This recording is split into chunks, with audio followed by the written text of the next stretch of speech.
Good morning. आज का हमारा जो टॉपिक है वो हम लोग करेंगे एक और method, another method to express the concentration of solute in solutions.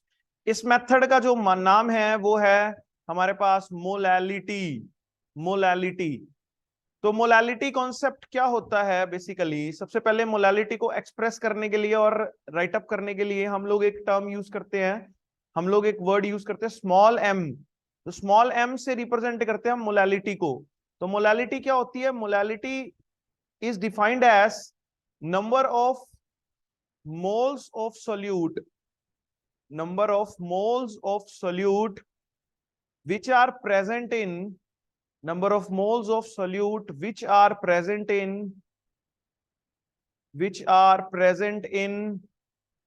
given amount of solvent। यहां पर हम अमाउंट जो लेंगे वो सॉल्वेंट का लेंगे। Given amount of solvent in kilograms. हम उसको जो अमाउंट ऑफ सॉल्वेंट लेंगे वो किलोग्राम्स के अंदर लेंगे। तो इससे हम मोलैलिटी को रिप्रेजेंट करते हैं। दैट इज मोलैलिटी किसके बराबर होगी? हम नंबर ऑफ मोल्स लेंगे सॉल्यूट के, नंबर ऑफ मोल्स लेंगे सॉल्यूट के। सॉल्यूट को जैसे मैंने पहले लेक्चर में भी बताया, सॉल्यूट को बी से डिनोट करते हैं।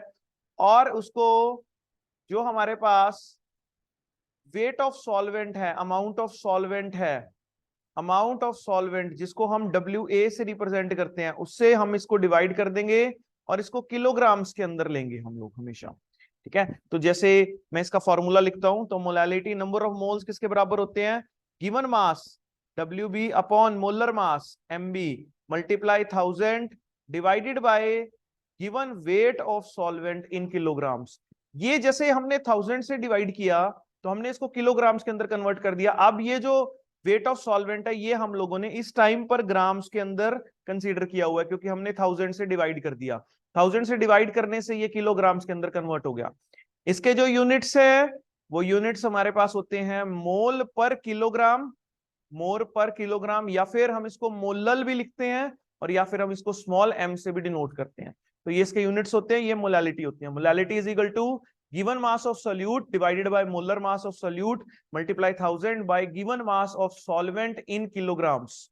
ठीक है, अगर आपने 1000 से डिवाइड कर दिया इसको तो ये हमारे पास गिवन मास हम ग्राम के अंदर ले सकते हैं। अगर हमें गिवन मास किलोग्राम्स के अंदर ही गिवन हो तो हमने इस 1000 को यूज नहीं करना। ठीक है, तो ये हमारा मोलैलिटी टर्म्स है। जैसे हम लोग एक क्वेश्चन करते हैं, calculate the calculate the molality of calculate the molality of 20% के आई सोल्यूशन, के आई एक्वस सोल्यूशन।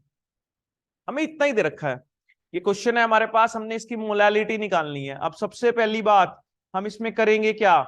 हम सबसे पहले इसमें निकालेंगे, सबसे पहले आप ये देखेंगे कि गिवन क्या है। आपको गिवन क्या है? इसमें गिवन है हमें 20% एक्वस के आई सोल्यूशन। ठीक है, 20% एक्वस के आई सोल्यूशन। इसका मतलब क्या है? इसका मतलब है इट मींस, इसका मतलब है 20 ग्राम के आई है इन टोटल 100 ग्राम हमारे पास सॉल्यूशन है। 20 ग्राम के आई है और टोटल 100 ग्राम सॉल्यूशन है। 20 ग्राम के आई क्या है? ये गिवन मास है सॉल्यूट का। 100 ग्राम क्या चीज है? ये गिवन मास सॉल्यूशन का है, W A plus W B. और अगर मुझे डब्ल्यू ए निकालना हो यानी कि मास ऑफ सॉल्वेंट निकालना हो तो मैं मास ऑफ सॉल्वेंट कैसे कैलकुलेट करूंगा? मास ऑफ सॉल्वेंट इज 100 माइनस 20, यानी कि हमारे पास आएगा 80 ग्राम। तो हम इसमें मोलैलिटी का फॉर्मूला लगाएंगे जी। तो मोलैलिटी के फॉर्मूला में हम क्या करेंगे? Molality is equal to, what is molality? Molality is equal to given mass of solute 20 divide molar mass of solute. अब के आई जो है, के आई में पोटेशियम का जो मोलर मास होता है वो होता है 39, और आयोडीन का जो मोलर मास होता है, एटॉमिक मास होता है, वो होता है 127। तो इसका टोटल मोलर मास हो जाएगा 166।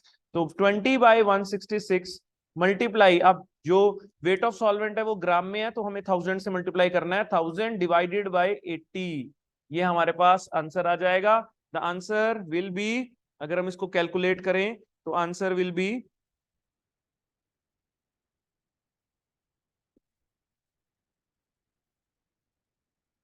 1.506 मोलल आंसर आ जाएगा इसका। मोलल यानी कि मोल पर किलोग्राम। तो ये इसकी मोलैलिटी हो जाएगी जी। तो इस तरह से हमने मोलैलिटी टर्म को एक्सप्रेस करना है। तो मोलैलिटी टर्म मैं एक बार दोबारा बता दूं, मोलैलिटी टर्म क्या होती है। मोलैलिटी टर्म बेसिकली क्या है, मोलैलिटी टर्म में हम लोगों एक मेथड है हमारे पास जिससे हम सॉल्यूट की कंसंट्रेशन को सॉल्यूशन के अंदर एक्सप्रेस करते हैं। तो मोलैलिटी किसके बराबर होती है, number of moles of solute which are present in given amount of solvent taken in kilograms. तो मोलैलिटी को number of moles of solute आपने ऊपर लेने हैं और वेट ऑफ सॉल्वेंट को आपने किलोग्राम्स में नीचे यानी कि डिनोमिनेटर में लेना है और मोलैलिटी हमारे पास कैलकुलेट हो जाएगी। तो इस तरह से हमने मोलैलिटी टर्म को कैलकुलेट करना है। यूनिट्स आपने खास ध्यान रखना है यूनिट्स का, मोल पर किलोग्राम, मोलल और मोलैलिटी और स्मॉल एम। तो इस तरह से हमने मोलैलिटी टर्म को एक्सप्रेस करना है। Thank you very much.